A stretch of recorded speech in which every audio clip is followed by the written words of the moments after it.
Tervist, mina olen Illar Kohvinevalt ja soovin head uut aastat. Käes on aasta 2021, täna on 1. jaanuar, reede ja on praegu jälle, kell on ühe ringis päeval. Ja tahaks teha nüüd sihukese kokkuvõtte, et vaatasin siis, eile olin kodus, vanast õhtul vaatasin Eesti Televisiooni ja noh, ikkagi ainus, mis selle vaatamist nagu vajata oli see, et Õnne 13, kus osales siis Anne Veski, nagu mina nagu soovisin seda, et esineks seal, see oli minu nagu unistuse sõnaga ja see sai ka teoks. Ja tervitan ja soovin head uut aastat ka Õhtulehe toimetusele eesotsas ajakirjanik Sirje Presnaliga, kes tegi minust toreda loo, tähendab selle Õnne tänavaga seoses, ma olen Anne Veski suur fänn ja niimoodi. Ja nüüd ma natukene, vaatakski neid asju sõnaga siin. Nii, alustame sellest sõnaga, et 31. oktoobril ilmus esikaane lugu, et kõik 799 osa ära näinud Illar Kohvikut elu ilma õnneta ettegi, eks ole. Nii, ja siis siin lehekülgede 14 ja 15 siis oli, et suurim fänn Õnne 13, kõik senised osad ära vaadanud Illar Kohv unistab, et ka Anne Veski võiks sarjas kaasa teha. Nii et Sirje Presnal tegi sihukese vägeva loo. Ja see lugu ilmus ka telelehes 16–22 novembris nädalase nagu. Nii, näitan seda ka siit, et Illar Kohv unistab, ka Anne Veskil võiks sarjas kaasa teha. Niimoodi, ja siin on siis 31. detsembri ehk vana-aasta õhtu ehk eilne Õhtuleht, kus on, et Illar Kohvi unistus täitus, ka aasta lõpu Õnne 13 osas astub üles Anne Veski. Nii, ja siin lehekülgedel 12 ja 13 on siis kenasti ära toodud kõik piltidena ja sõnaga ja on ka foto nii selles kokasaates kui aastal 2003, kui Anne Veski käis mul kokasaatega külas, saatejuht oli Jan Uuspõld. Ja siin on ka Anne Veskilt võetud kommentaar, ühesõnaga Anne Vesk ütleb, et Illar Kohv on aktiivne Eesti mees Viinaava külas, kellel ei ole Eesti elu sugugi ükskõik. Ta on minu austa olnud juba aastakümneid ja see ei ole Eesti rahvale mingi saladus. Aga siin ütleb, et sarja stsenarist Andra Teede sebast ütleb, et tema ei teadnud Viinaava mehe suurest unistusest midagi.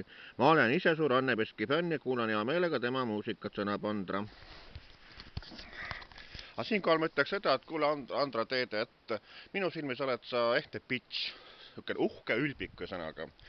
Et ütleme niimoodi, et ma olen teinud ka sulle ettepanekud intervjuudeks, sa ei ole ühelgi neist vastanud sõnaga ja kui mingi aeg sa olid Facebookis mul sõbralistis, aga siis sa kadusid sealt ära sõnaga, nii et sa mängid, ma ei tea keda, eks ole, sükene, tahad ninakas siuke pea püsti olla, aga ma ei arva sinust mitte midagi. Tore on muidugi see, et sa Õnne 13 stsenaariumi kirjutada sõnaga, et see Õnne 13, et see on tore sõnaga.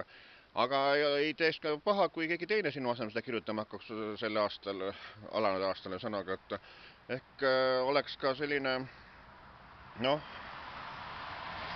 ma ei saa öelda, et normaalne, aga et oleks selline sõbralikum või lahkem selline ajakirjanik või kirjanik, kes Õnne 13 stsenaarium kirjutaks Andra Teede asemele sõnaga, et kellega saaks ka suhelda normaalselt, aga mitte niimoodi, et see on ju täitsa naljanumber sõnaga, et kui siin vaadata, et Õhtulehe esikaanel oli see suur, nagu ma näitasin, esikaane lugu, et Illar Kohv ei kujuta õnnet ja et sooviks, et Anne Veski võiks sarjast kaasa teha. Ja telelehes oli see samune asi sõnaga. Ja kui sina ütled seda, et ei teadnud Illar Kohv unistusest midagi, sa oled ju naljanumber selles suhtes sõnaga, nii et jah, paraku me ei arva sinust mitte midagi sõnaga, et õnne, et ma vaatan, aga ma ei mõtle sellele, et sina seda stsenaariumit kirjutad, nii et ära ülba midagi. Et ma arvan, et seda õnnet võiks ka keegi teine kirjutama hakata. Aga see selleks. Igastahes õnne osa oli, igast vanast õhtul oli siuke tore sõnaga, nii et täitsa oodatav. Vaatasin ära. Ja Anne Veski esines ka teistes sellistes saadetes sõnaga. Ja samas oli siukene huvitav moment ka, ma mõtlesin, et kui seda Klaver Põõsas saates nagu, need oli 2 žüriid kokku, ees oli Janne Veski ja Marko Reikup, teises oli siis Anu Välba ja Ivo Linna sõnaga. Et ma mõtlesin, et nüüd tuuakse ette, kuna Anne Veski oli seal nagu ühes žürii osas ja sõnaga, et pannakse ka see, kus Illar Kohva seda Anne Veski laulu Jätke võtmed väljapoole kunagi see Klaver Põõsas saates nagu esitas, et pannakse ka see, et saaks nalja, aga ei, seda ei pandud, panid muu seda sõnaga, et jah, et on see suhtumis näha, et kuigi ma olen Eesti Televisiooni vaataja, aga Eesti Televisiooni selline käitumine, suhtumine mulle ei meeldi. Eriti kui seal sellised Karmel Killandi-sugused elutoimetuse või elamussaadete juhid seal on ja sõnaga, et kes oma maitse järgi valivad, keda ekraanile või tähendab, keda lasta, keda mitte, sõnaga nagu siin oli kevadel see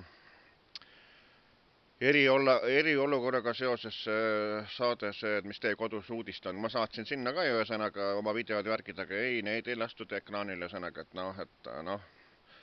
et parem kui Karmel Killandi kaoks ka selle Eesti Televisioonist ära, et elamussaadete juhiks võiks hakata ka keegi teine, kes on sükse avarama silmaringiga ja kes enesekeskne ei oleks. Nii et nii ütlen mina, Illar Kohv Viinaavalt.